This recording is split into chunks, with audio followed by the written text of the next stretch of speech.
All right. Welcome to Truman's Old White House. My name is Rebecca. We are going to start way back in 1823. This is when Commodore David Porter was sent to this area to get rid of pirates. Now, once he got here, turns out this is a pretty strategic location within the Caribbean. You've got Cuba, Florida, Gulf of Mexico, Atlantic Ocean, everybody's sailing by. We need control. So he establishes the Key West Naval Base. We take control of the Caribbean, and we hold on to it for a good long time. Hello, ladies. Sorry we're late. You're fine. You're fine. To put this in perspective, I know a lot of people don't really think of us when you think of the Civil War. We're the only place in the entire country you had to go north to fight for the South. We are a Union-occupied city in a Southern-occupied state. You can imagine how many soldiers and officers that brings to us.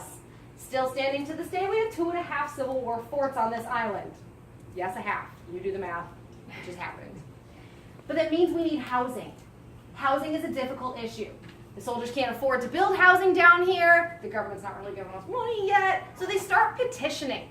Long story short, it takes till like 1890 before we start getting a handle on the housing situation, but it's how we get this one. Built in 1890 for roughly $7,500, originally as a duplex. It housed the commandant and his family on one side, the paymaster and his family on the other. When they built it, it was waterfront property. The palm trees directly behind you mark the original seawall. Yeah, your front lawn was the Gulf of Mexico for as far as you could see. Wow. Awesome.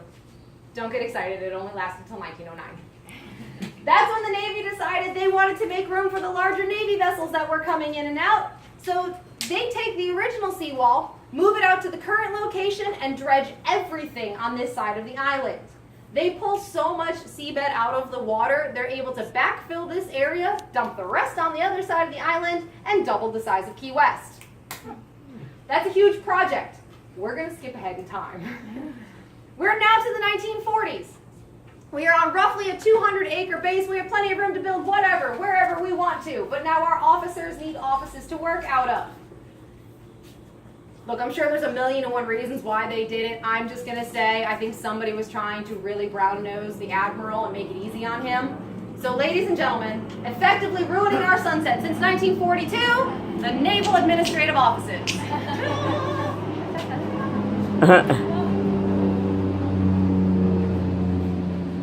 That's President Truman's view. Yeah, he came to visit us for the first time in 1946, literally on a prescription. After his very unexpected first year in office, he is exhausted. His immune system is shot. His doctor orders him to go on vacation, orders it to be somewhere subtropic. They thought he had cough and congestion. He ends up here. The rest is history. And thankfully, he's a man of his word. He got here, fell in love, swore he was going to return, and he did. All the way through his presidency until 1953 when he left office.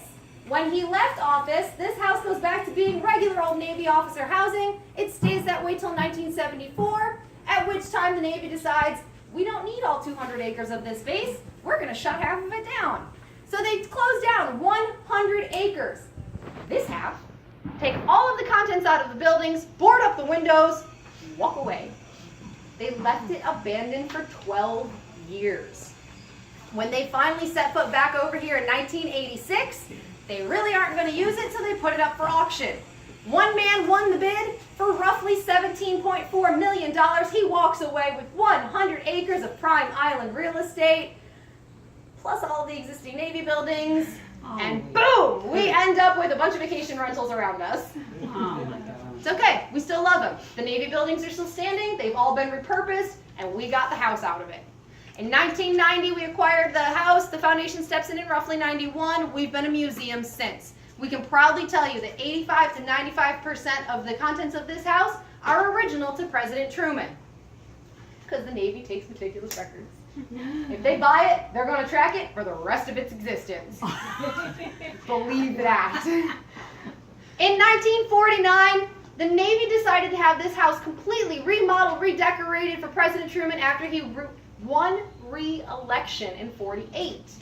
They hired a designer to come in and do this all up top to bottom. So the wallpaper was not our choice. Just letting you know that right now. But with that means we have rules to follow. Number 1, no touchy. No touchy.